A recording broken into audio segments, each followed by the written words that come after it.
All right, y'all, welcome to the Scott Horton Show. I am the director of the Libertarian Institute, editorial director of antiwar.com, author of the book Fool's Errand, Time to End the War in Afghanistan, and I've recorded more than 5,000 interviews going back to 2003, all of which are available at scotthorton.org. You can also sign up for the podcast feed. The full archive is also available at youtube.com/Scott Horton Show. All right, you guys, on the line, I've got the great Daniel Ellsberg. For you youngsters who may not know, he's the guy who pretty much ended the Vietnam War by leaking the real, secret Pentagon history of the Vietnam War to the New York Times and other newspapers back then. Richard Nixon called him the most dangerous man in America, and he damn near got life in prison for his great effort. And he also, it turns out, is a great expert in nuclear weapons and wrote a book that came out a couple of years ago called The Doomsday Machine, about America and Russia's hydrogen bomb arsenals. And boy, is that book an eye-opener. And we've talked about the book before. But today we have something a little bit more specific to address along those same lines. And that is, well, first of all, welcome to the show, Daniel. How are you doing again, sir? Yeah, glad to be back, Scott. I follow your show, as I've told you, very regularly.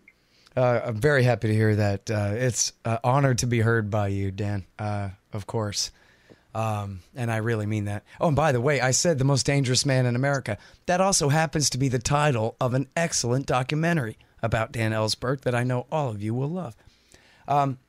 Now, so here's the thing. There's this lady, Liz McAllister, and her friends who are nuclear weapons activists, anti-nuclear weapons activists, and they recently did an action.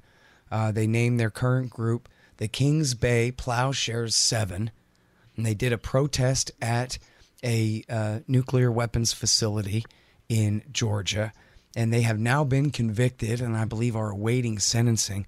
And I talked with Francis Boyle on the show, the lawyer, last week, and he talked about how unfair the trial was and how the judge had disallowed all of the expert testimony, including yours. And so I was wondering if you could tell us what it was that you were going to tell the court if you'd been given a chance. Well, I should have it in front of me. It occurred to me that an affidavit that I'd prepared for another trial long ago, actually, and then was used in a number of civil disobedience actions since then. I'm not sure whether it was ever successful in getting an acquittal, but at least was put forward, and it was given to the judge in this case. We shortened it and updated it a bit to make it relevant to the current trial. But the essence of it was to argue for the justification for a defense that's often called justification defense, or a necessity defense, lesser evil, choice of evils defense sometimes, these or public interest defense. These all amount to saying that which is a long-established principle in British law, which we took over after the Revolution, British common law, that an act which is under other circumstances, or most circumstances, illegal, may be legal, not merely an extenuating factor in sentencing, but actually the action may be legal, not illegal, if it is taken as a necessity to avoid a greater evil, an imminent greater evil. And this is not to be based simply on a subjective belief alone of the defendants, but something to be argued in front of a jury, that they had a reasonable basis for believing that the action they took was the only way to avert what otherwise would be an almost certain greater evil. And the very old cases in law have to do with things like trespassing in a building in order to rescue somebody from a burning building. The point being made, by the way, in the climate action cases very much by Greta Thunberg and others, is that we should be acting as though our house were on fire, because it is on fire, our house, the earth, and we've got to act to prevent that. Well, the necessity defense then says, for example, if you take a life belt from a boat in a harbor to throw it to a drowning person right offshore, that's not theft. It's a necessary action.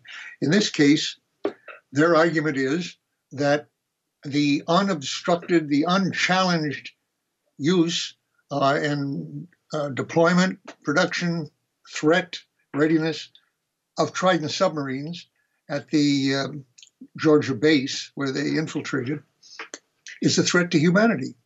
An imminent threat in the sense that it really, on the basis of a false alarm or of an escalation of a conflict of some kind, at any point is ready to launch Trident missiles, which, if launched in mass, as at that very base, would kill nearly everyone alive. That would happen because the smoke from burning cities, a couple of hundred burning cities, and a major war between the U.S. and Russia would definitely involve burning hundreds of cities, along with military targets. Many of those cities being held to have military targets, like command and control bases, air defense bases, missile sites nearby. The smoke would be lofted into the stratosphere, where it would not be rained out and would go around the globe quickly, shutting out sunlight, 70% of sunlight, for what is now known to be over 10 years, which would almost immediately kill all harvests on Earth, most vegetation, and would lead to the starvation of nearly everyone on Earth within a year. So the very existence of these missiles and comparable ones that are in Russia constitutes a risk of the destruction of civilization, certainly, and of most humans. Probably not full extinction. Some would survive on mollusks and fish in New Zealand or Australia in the coast. But 99% or at least 90% of humans would be killed. So these things do constitute can well be named a doomsday machine, a system prepared and actually designed and intended under some circumstances to kill off most life. And that should not exist.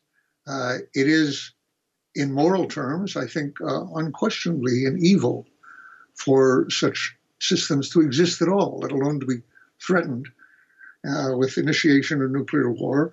And the question then is there actions like this essential to averting that danger, to reducing the danger, to eliminating such systems from the Earth?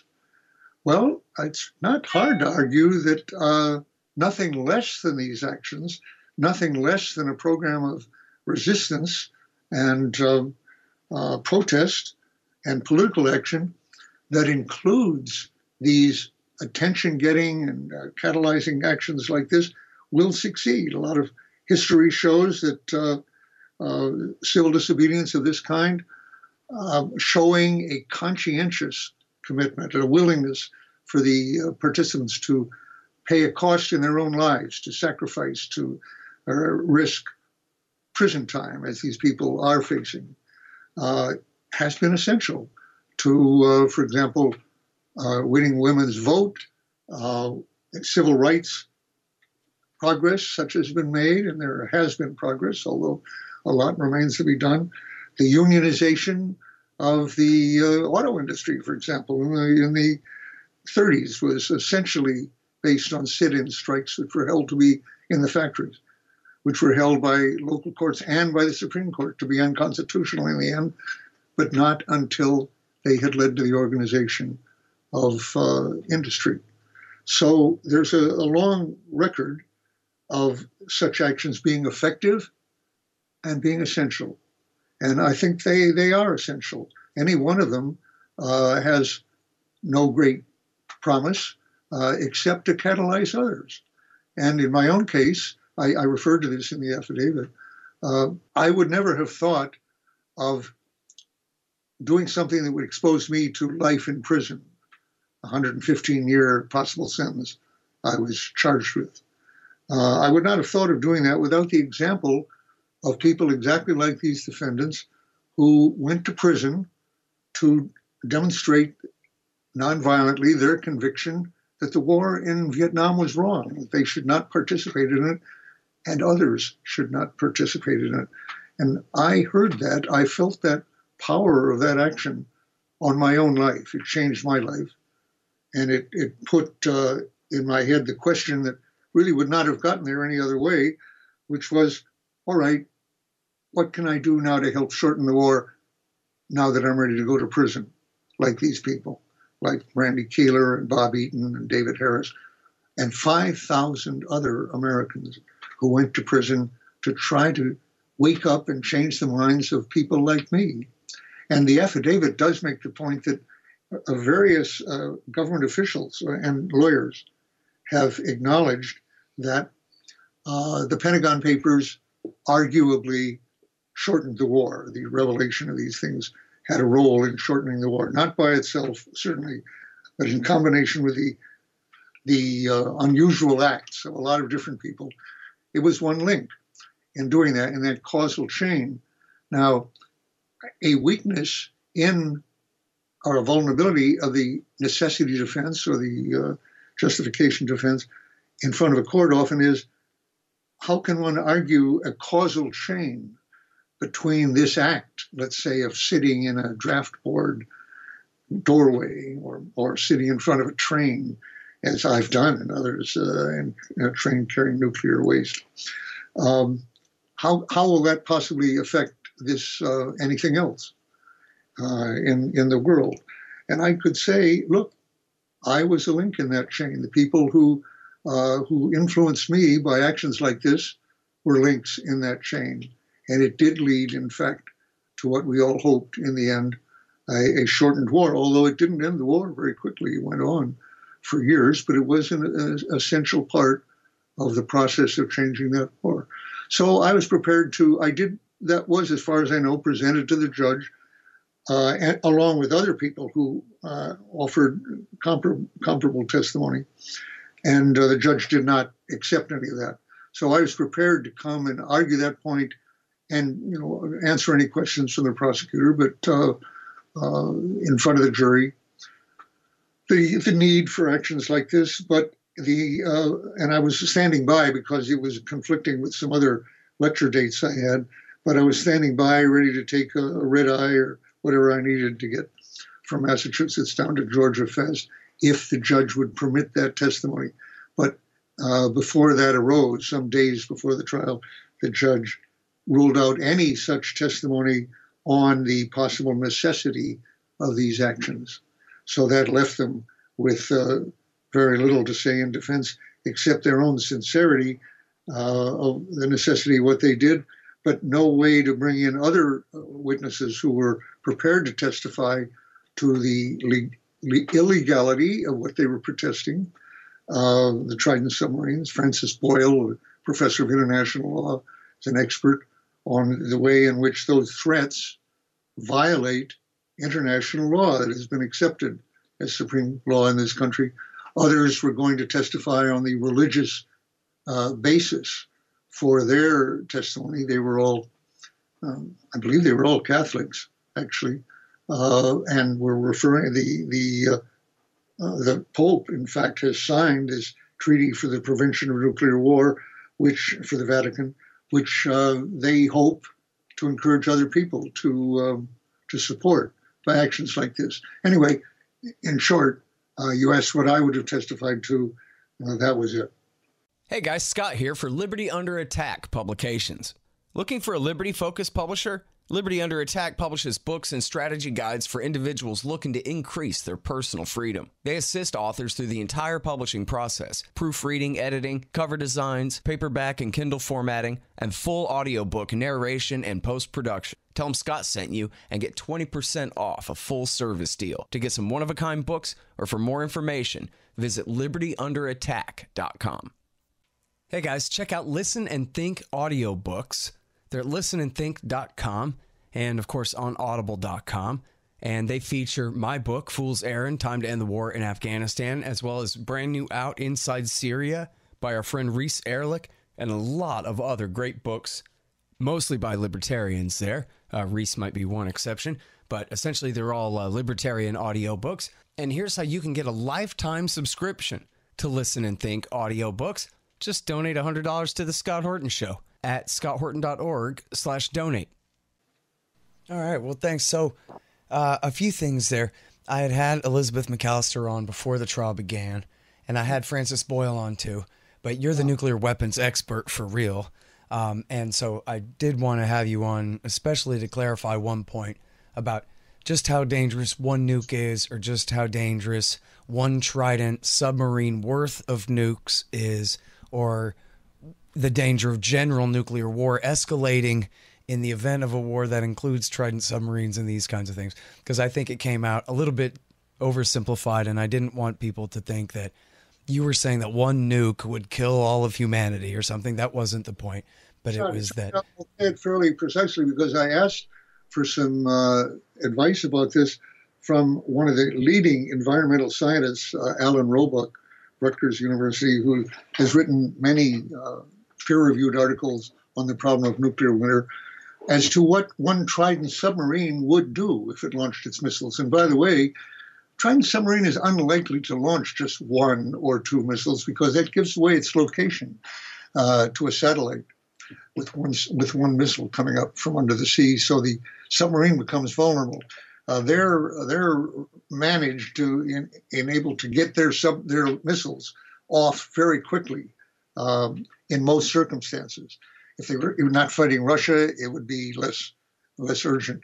But these things are designed to deter and, if necessary, annihilate Russia, earlier the Soviet Union.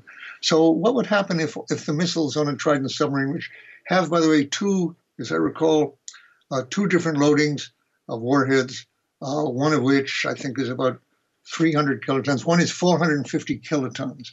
Now the explosive yield, that's one warhead.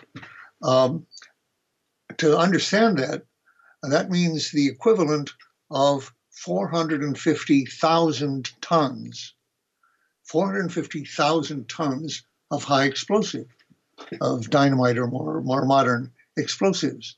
The Hiroshima bomb was 15 kilotons, 15,000 tons, compared to, as I say, 450,000 tons. And the Hiroshima bomb, it killed about 80,000 people, and by the end of the year, with people dying off of radioactivity, killed about 150,000 people, was 1,000 times more powerful than the most powerful bomb of World War II, the Blockbuster, so called because it would destroy a block of city buildings. And that was 10 to 15 or 20 tons. So 15,000 tons, which is the Hiroshima bomb, or sometimes figured at 13.5 thousand or 14,000, 15,000, they didn't have exact measurement on the ground there, was 1,000 times more powerful than a Blockbuster. And the 450,000 bombs then is comparably enormously more than that, being a thermonuclear weapon. So the question is, what would launching all of the weapons, perhaps 172 or so weapons from a Trident submarine, do to the world, to the climate? And the answer is it wouldn't cause a full nuclear winter. It wouldn't reduce sunlight by 70% when the smoke from its cities was lofted into the stratosphere. It might reduce it. Actually, they were looking at a very much smaller war between Pakistan and India that used only 100 atom bombs, Hiroshima-type bombs. And we're talking here now, as I say, about something enormously larger than that. But 100 Hiroshima-type bombs on cities would reduce sunlight by about 7%, which would be enough to starve to death by killing harvests about 2 billion people out of 7 billion now. Right. So about one third of the population. Now, a Trident submarine would do considerably more than that.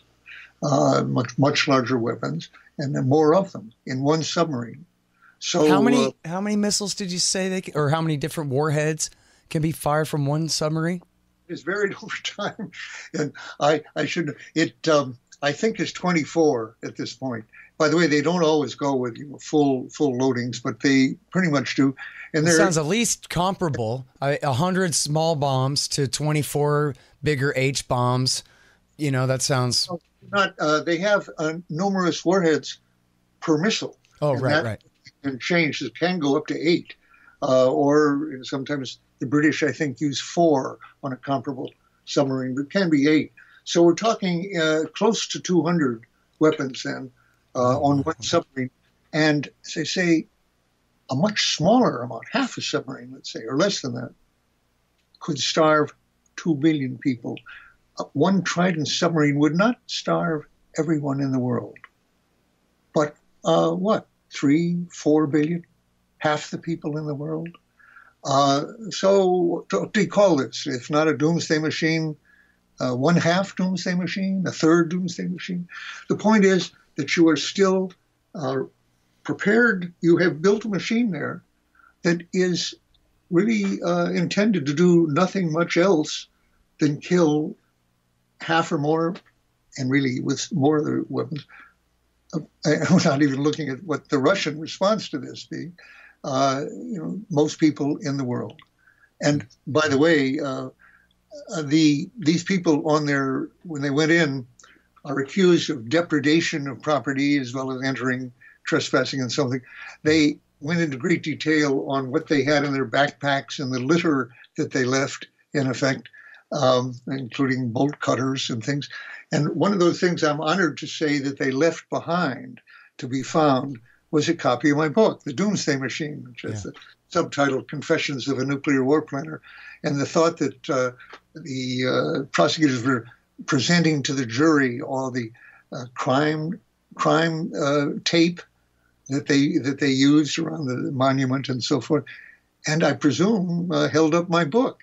And it reminded me, remember, of Arlo Guthrie's famous monologue or song about what was it, a restaurant, where, in any case, Alice's Restaurant, where he was prevented from actually being drafted by having been convicted in a trial of littering.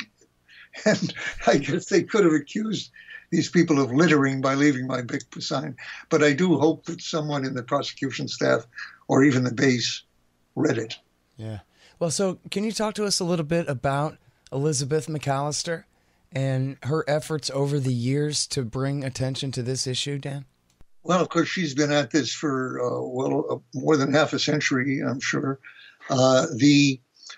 One of the early acts of the Drafter Sisters that got a tremendous amount of attention was the Berrigan brothers, Daniel and Philip Berrigan brothers, both Catholic priests, burning draft files in a basket that they'd taken, that they had liberated from a drafter's office, with homemade napalm, which is jellied gasoline. I think they put gasoline, combined it with some kind of naphtha or something, or soap flakes, I think.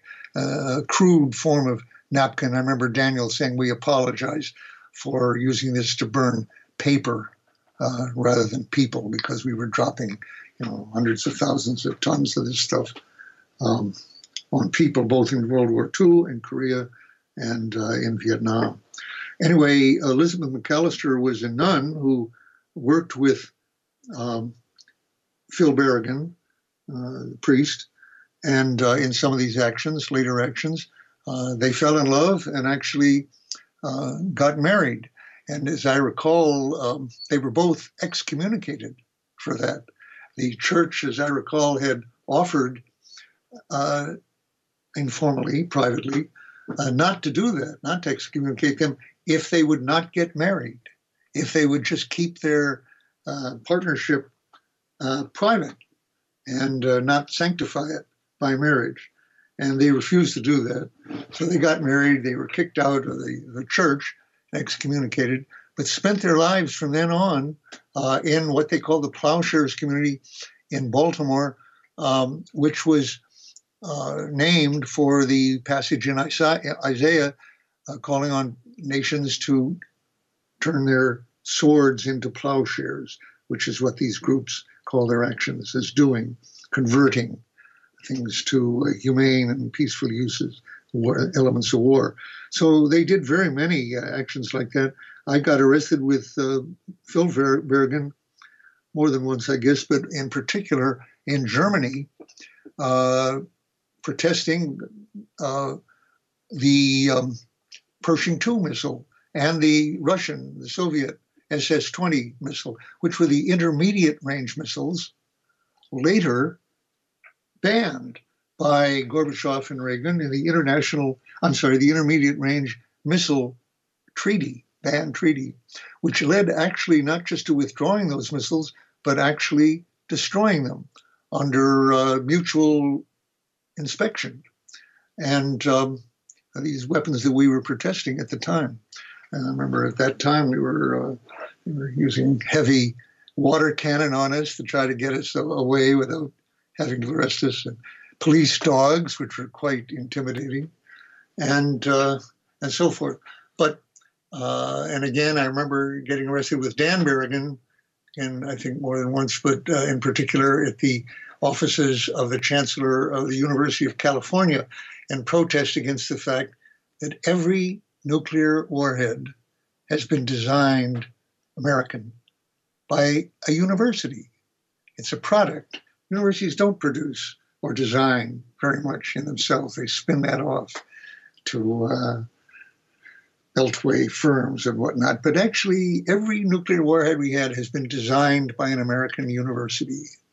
And it's the same university, the University of California, which has what they call campuses at Los Alamos and Livermore, which very hard to get on without a clearance, or without arrest.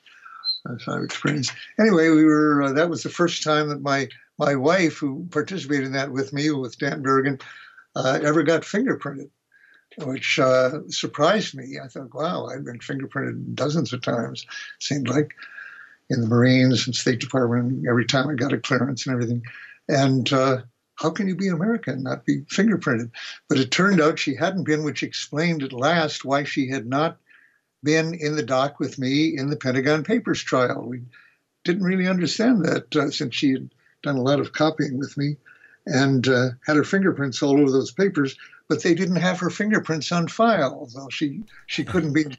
Well, anyway, those are just Berrigan stories, but Elizabeth McAllister is a very active part of that community and has been. I've met her at so many protests over the years against NATO, whatever, so I was particularly wanting to pay tribute to her and to others, like the granddaughter of Dorothy Day, the founder of the Catholic Worker.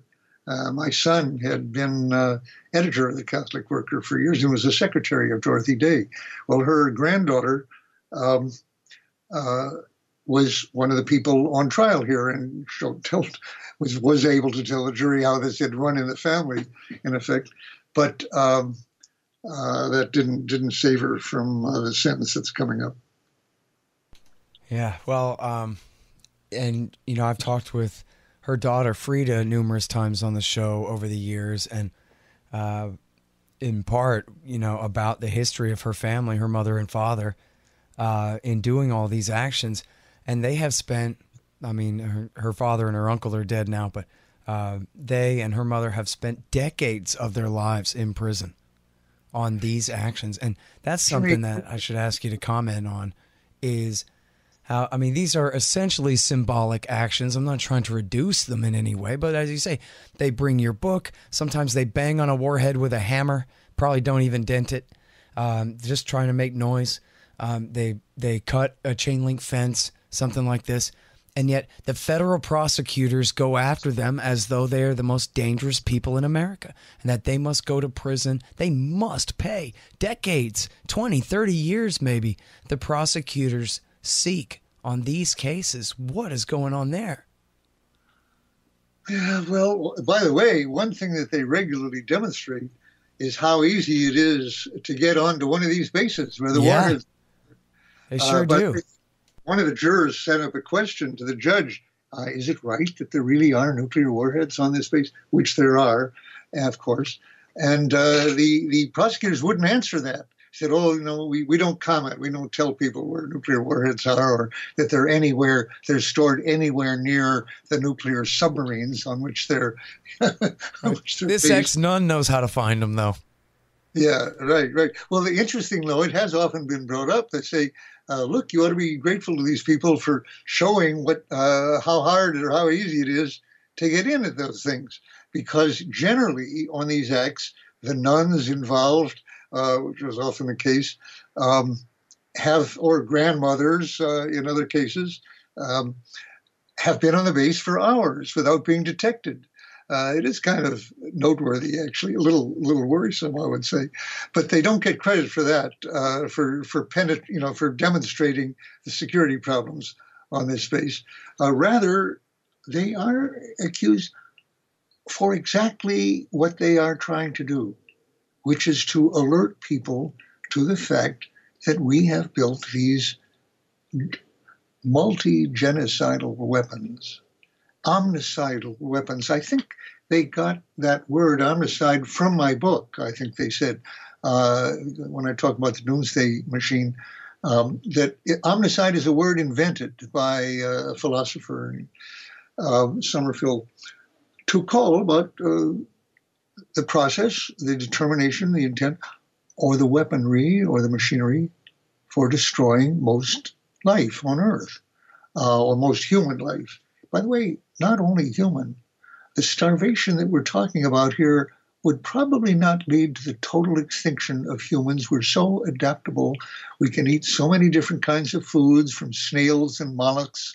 Somebody happened to write me today about a lecture that cockroaches are very good for protein and so forth. And there was a time when humans kept themselves alive, only about 10,000 of them, after a climate change, about 60,000 years ago, on the coast of Africa, by eating insects and mollusks. So humans can do that.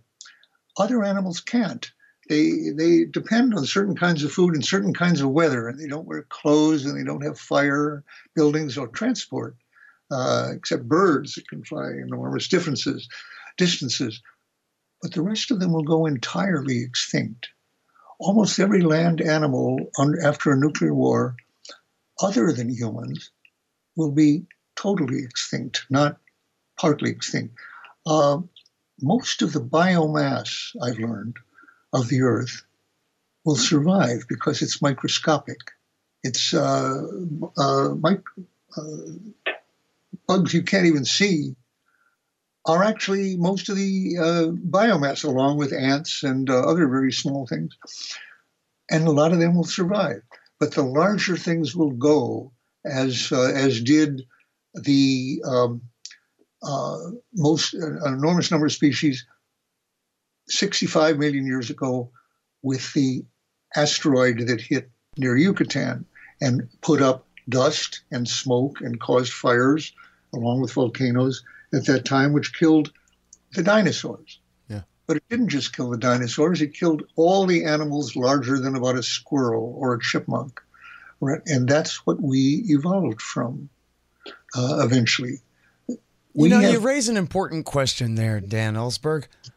We've done the effect of an asteroid. A nuclear war would be the effect of an asteroid. Yeah, That's so let me ask you, let me zoom out here and ask you, how in the world did we get into this mess? Where it just goes without saying, not just do we have these weapons, as you always emphasize, forget A-bombs. We have H-bombs now that could kill Dallas, all of Dallas in one shot. That's the kind of, and then never mind the nuclear winter and all that, but we were talking about just unlimited, unimaginable devastation from even just a very few of these things ever being used. And yet we have thousands of them. The Russians have thousands of them. All of our most powerful NATO allies have at least a few hundred each. Israel, India, and Pakistan, of course, have them. And outside the Non-Proliferation Treaty entirely, the three of those. And, of course, China. And so, but then the idea essentially among, I don't know, everyone who everyone is that this is the way it is and this is the way it's going to be. And at least in America and in these other major countries that I talk about. So it's not even that there's not really a movement against them. It's that the narrative is so ingrained that we have this stockpile of H-bombs because we have to have it. Otherwise, we wouldn't have it. And so it just goes without saying. It's like this from now on until the day they finally are all used and everything's canceled. And so, man, that just doesn't sound right. How do we get into this mess, and how in the world can we possibly get out of it now? Well, I spent my life really trying to understand how this arose and how we can get out of it.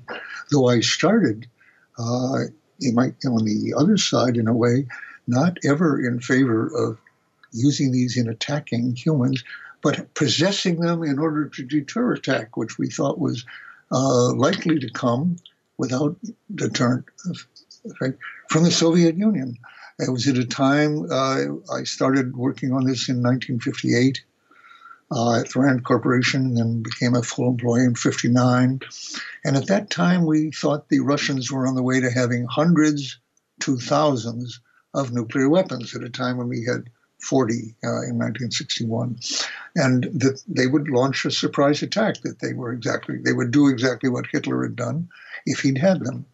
And the idea was to say that we were still facing an enemy that was not only tyrannical and ruthless as both Hitler and Stalin were, but also that Russia was as expansive, as aggressive, as militarily ambitious as Hitler. It was easy to imagine that. It was wrong. And really, that myth, which persisted despite growing evidence that they were not building missiles, which the Army and Navy did accept and did estimate that they, in fact, did not have a large missile force. In fact, nothing but a handful.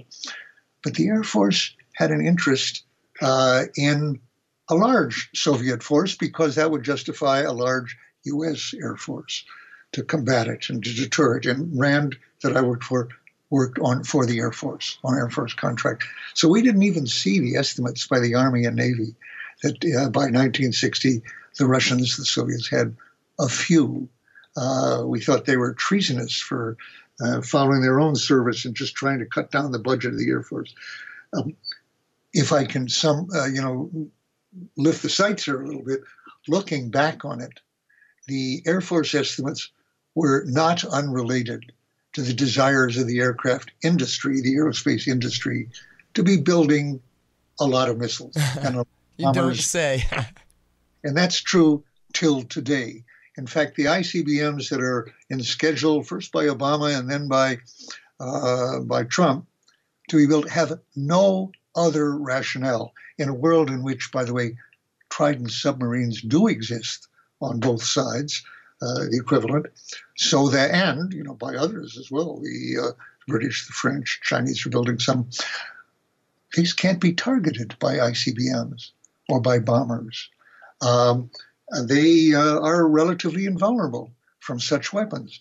So these ICBMs that we're building have essentially no other purpose than to keep production lines going in Boeing, Raytheon, General Dynamics, especially for submarines, and so forth, the Lockheed Martin in particular, and the equivalents on the Russian side. The Russian have the same capitalist motives now that Boeing does for their building ICBMs, and before that they had bureaucratic interests. The upshot of this was that in 1961 we learned that what the Russians had was not the 1,000 missiles that I heard at SAC, Strategic Air Command headquarters, in August from the chief of war plans there, who's told me that General Power believed that they had 1,000 ICBMs at that time. They had four. He was wrong by 250 times, not by 250%, meaning they didn't have any, essentially. They were above ground. Liquid fuel took many hours to fuel. could have been destroyed by a single bomb practically at one base, Plesetsk, in Russia. So that was a myth. And that didn't slow us down at all in building missiles, because the missiles don't really have to have targets more than cities, let's say. Or, I mean, they like to have a lot of military targets, so they were waiting for the day when the Russians would build up missile targets and they could justify more missiles, which did come about, since we made no effort whatever by negotiations to keep the Russians down to what they had, 4 or 40 as we had, or 100, instead of the 1,000 that they did proceed to get, imitating us later in that time.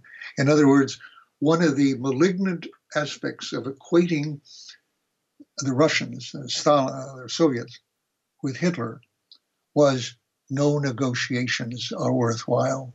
He'll never keep any negotiation. They'll never keep any agreement. They'll hide everything. The belief was that they had hidden 1,000. They hadn't. No effort was made to limit them, because that would involve limiting what Boeing and Lockheed and Raytheon and General Dynamics could sell to the government, and what the Air Force could fly for promotions and budgeting. And that's not only American. But in fact, we were driving that arms race at every step of the way. I think at every point we led the way, as Herb York of Livermore Lab pointed out, the exception being the ICBMs themselves. They put a Sputnik up before we could. They put an ICBM tested before we could. That was essentially the only one in which they were ahead of us, and they proceeded not to build them while we did, and have kept doing it. So that's affecting, I think, when you ask how do we get in this situation, we taught ourselves and the world in World War II that what the Nazis had done as a clearly criminal activity in firebombing London in the Blitz, what the Japanese had done to Shanghai and other cities in Japan, what the Nazis had done in Guernica, destroying the city center in the Spanish War, was the right way to do it. And that we would conduct war ourselves that way. And for every ton of bombs the Germans dropped on a British city, we dropped 10 tons in the end on Germany and later on Japan. And having learned that that was, after all, secretly the way to fight a war, to absolutely jettison the idea that civilians were immune from direct attack. The basis of the laws of war, originating back in church doctrine by Augustine and Aquinas, taken into international law, the banning any direct attack on civilians. We proceeded ultimately in Germany to make civilians our main target, and in Japan, essentially our only target. And the effect of that was to kill about 600,000 German civilians, firebombs, burn them to death, and 900,000 Japanese before the atom bombs. And with those added, you got about 1.2 million Japanese killed, add 600,000 Germans. And what you've got is that we learned, quote, we taught ourselves, we taught the world, that killing civilians was legal, all right, the way to fight a war. It was not prosecuted by us at Nuremberg. The Germans' blitz on London, the Japanese on Shanghai, were not prosecuted in their war crimes trials because we'd done the same.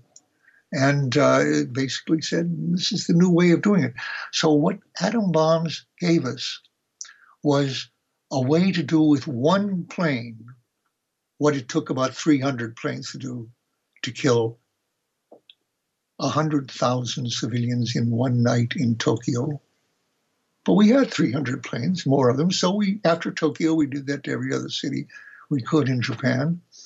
As you see, the total came close to about 2 million civilians, which is about what Auschwitz killed out of the solution, the final solution, the Holocaust. About 2 million altogether at Auschwitz, beyond Jews. I think it was about 1 million Jews and close to 1 million others. And that you can do with one warhead. As I said now, a thermonuclear warhead, you could do that. So every one of those Trident warheads is an Auschwitz, a portable Auschwitz. And as my older son observed when he was getting arrested with me at Rocky Flats, which produced the plutonium triggers for all of these warheads. The plutonium bomb is what we used on Nagasaki. And what very few Americans understand the difference between an A bomb and an H bomb. And the difference can be expressed every H bomb, which is nearly all of our weapons now, thermonuclear weapons, hydrogen weapons, that's why they're called H bombs, has a Nagasaki type bomb as its trigger, as its detonator. And so what the Indians and Pakistanis now have are mere Nagasaki-type bombs. But if testing resumes, which the Republicans have been pledging to do or wanting to do frequently may happen. If testing resumes, the Indians and Pakistanis will move from A bombs, Nagasaki-type bombs, to H bombs, of which their current bombs would be the detonators. And then they wouldn't just starve in an India-Pakistan war 2 billion people, which is obviously multi-genocidal. The final solution led to the word genocide, killed 6 million Jews and about 5 million others. We're talking now 2 billion people. So that's something beyond genocide. But if they renew the testing and get H bombs, which they would in a couple of years, then the smoke from their targeting would not kill just 2 billion, it would be 7 billion. They'd have their nuclear winter effect, and we'd have more doomsday machines in the world. So that's what lies ahead if the current process on both sides of getting rid of the few restraints that we do have, like that intermediate range nuclear missile treaty, which both sides have just rescinded. Neither side had a justification for doing it, and both of them have gotten rid of it. The START treaty, which put a limit, New START treaty, which will expire next year, or 21 actually, 2021. But they say, the Russians are saying it's already getting too late to make the modifications and to extend it. That's hard to believe, because really it's a very detailed treaty. And my impression would be, if you just wanted to extend it for years, which they should, putting a ceiling on both sides, you could do that very quickly. I'm sure, and it could be done, and could be done by the next president, even if they let 2000 go by, but 20. But without those, all bets are off. New testing by China, by everybody else. India and Pakistan get H bombs rather than A bombs. North Korea claims it has an H bomb, one test. They may have done one, but it takes a lot more than one test to have a real operational weapon. They are not testing now, I'm glad to say. I'll give Trump credit for that right now, by the way, that they're not actually testing, which is good. But if they test too, they will have their H bombs, and doomsday machines will proliferate. So it is not, what these people have done at Kings Bay is not too much, and it's not too early to be protesting with their lives to the fullest extent they can to try to wake people up. We're having this conversation, and we've had others, Scott, and I appreciate it on your show. But we're having this particular conversation in reference to that action, and actually that's their hope, to try to get people thinking about this and talking about this and asking themselves, as these defendants did, am I doing enough? Could I do more? Am I doing what I should be doing to end this? And almost nobody, and I don't exclude myself here either, almost nobody can really answer that. And faced with this, look, the arms control treaties, which have been inadequate, but did lead to the destruction of the intermediate range missiles, which will now be open for rebuilding. Missiles that as I say, I got arrested for testing in 1983 in Germany with Phil Berrigan, the husband of Elizabeth McAllister. I was on trial here. Those weapons, more than 1,000 of them were dismantled. Now they'll be on the way to being reproduced. The U.S. claims that Russia has missiles that violate that treaty. Russia denies it, but in terms of the range, but that could be settled. Russia denies that they have missiles that are do this, but that could be settled by inspection and negotiation, which the U.S. has not shown any interest in doing. Instead, they want to get rid of the treaty. And that's very, very short-sighted on both sides. Putin left the treaty also. He didn't have to do that right away. He simply imitated the U.S. right away within days in canceling that treaty. So we're moving on both sides and elsewhere in the world toward a new Cold War, a new arms race, which will actually not make the world that much more dangerous than it is, because it already is more dangerous than people realize, and has been for a long time. And that is what Liz McAllister and Claire Grady and others the 7 in this trial are trying to wake us up to. And it has led at great cost to themselves of effort. A couple of them have been in jail for a long time since the action. That has led to some articles and actions, and it has certainly not enough to make much of a difference.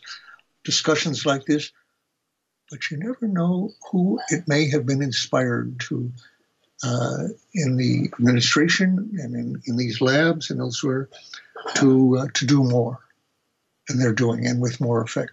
I know that because I felt the power of such actions on my own life. So I know they can be effective and they can be necessary. And all the Pentagon Papers definitely did not end the Vietnam War by themselves, not anything like that. The war went on. Papers came out in 71. The war ended in 75 later, after thousands more had died on both sides, more than thousands. And that looked like failure. But the fact is, it was shorter than it would have been otherwise. And that was by the actions of a lot of other people, like John Dean, revealing what the president had done criminally, to me and others, actually, but without documents. And Nixon would have survived that.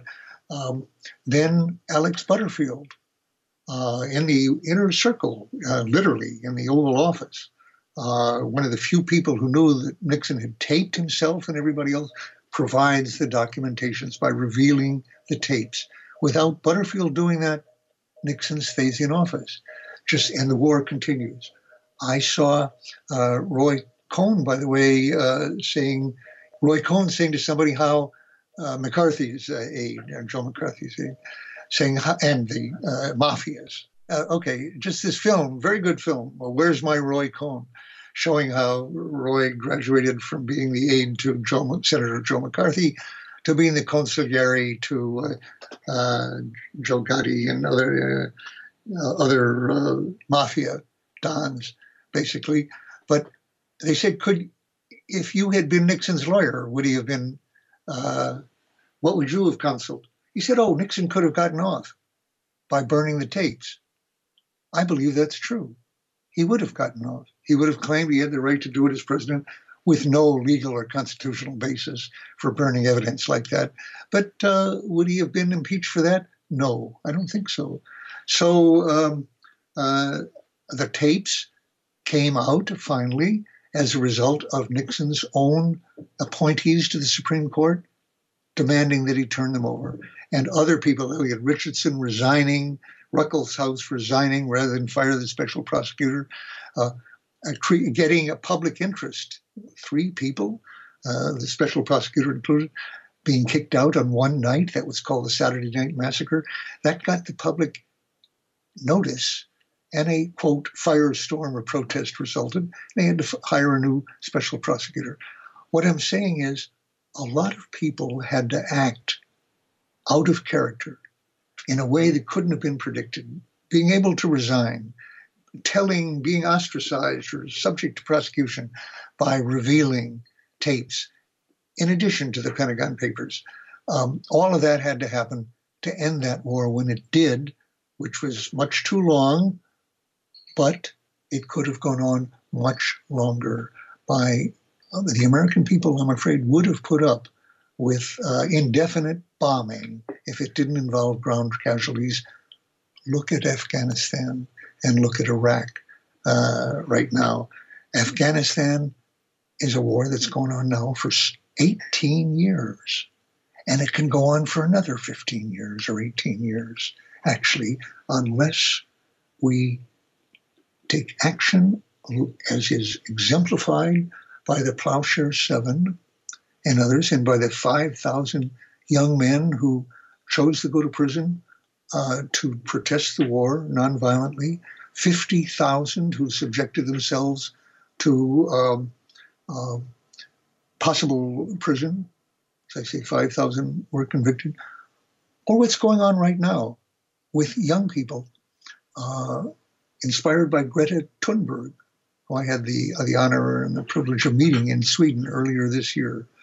And in one of her Friday morning strikes from school, not just a demonstration, but subjecting her and the others who joined her to discipline or suspension or expulsion for quitting school in order to call for effective action against climate change. And a couple of months after I saw her in Sweden,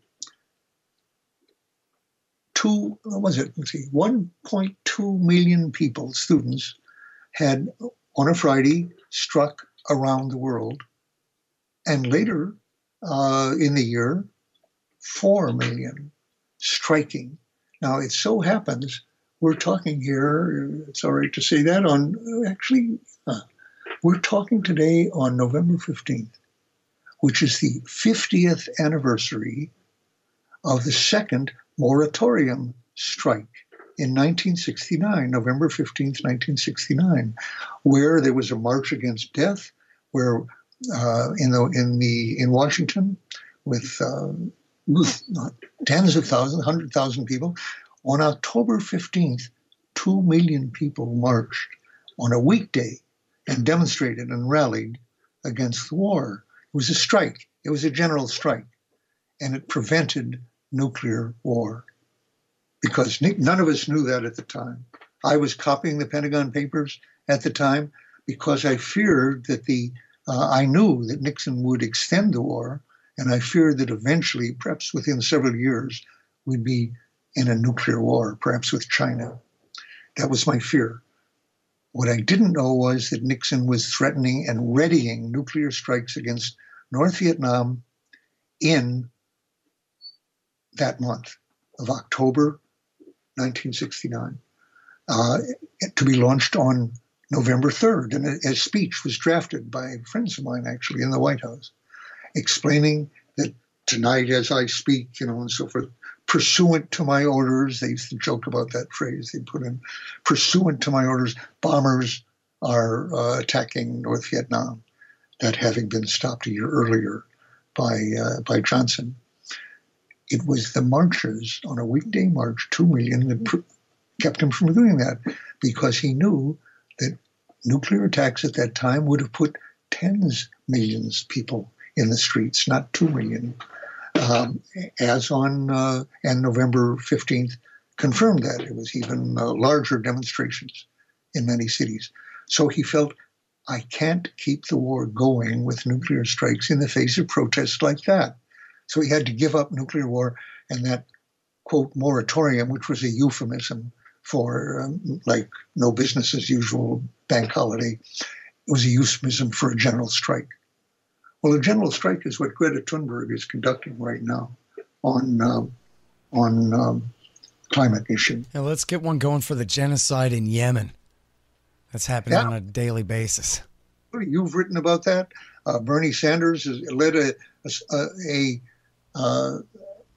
protest against, well, not protest, legislation against that. Clearly illegal, clearly a crime against the peace, the kind of thing that was tried at Nuremberg and elsewhere, very clearly. And as you've said, I believe, absolutely impeachable offense, except that two little problems. The president vetoed that, and they haven't yet managed, but I hope they'll be back with a veto-proof vote on that. But of course, that's is both genocidal and aggressive. We're doing that, just as Obama's attack on Libya was aggressive, was absolutely illegal, and not even pretense of any consultation with Congress, which is the same here, by the way. Incidentally, I've been mentioning some of these firms that are involved. The weapons that we've given Saudi Arabia for that attack, I think can have a large amount of Raytheon contact with the State Department officer who okayed the selling those weapons, which needed a White House approval, was a former lobbyist for Raytheon. Exactly. So the interpenetration of the government and these firms, the military-industrial complex, which includes the civilians in so many of them in Pentagon and the White House, is alive and well and keeping this whole process going.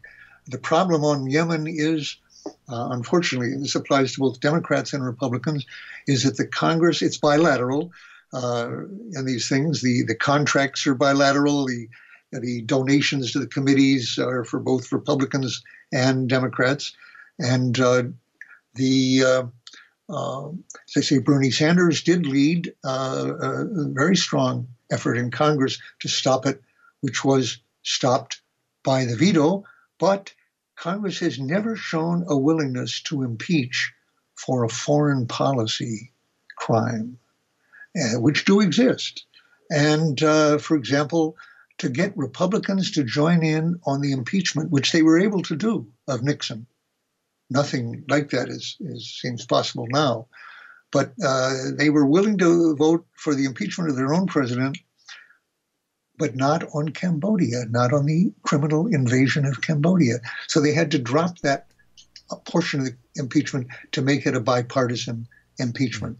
Well, and in fact, actually answer me this, Dan, because there's some people who think that actually, in a way, he was impeached for ending the war in Vietnam, that was his real transgression that sort of helped to drum up the real establishment support for getting rid of him then. It wasn't for war crimes. It was for trying to end the war crimes, making peace with Mao and with whoever it was at that time, I forget, and Khrushchev. That's not to be dismissed. That was certainly not explicit. Can you tell me the references you would give me? I'd be you're going to smack the hell out of me once I say this over the Skype here, but I first heard that, I'm almost certain, from G. Gordon Liddy on his old radio show, that Nixon had the wisdom to end Johnson's horrible Vietnam War, and this is why the establishment ultimately turned on him, was for doing the right thing there and for doing the right thing in making peace with, détente essentially with Russia and China both.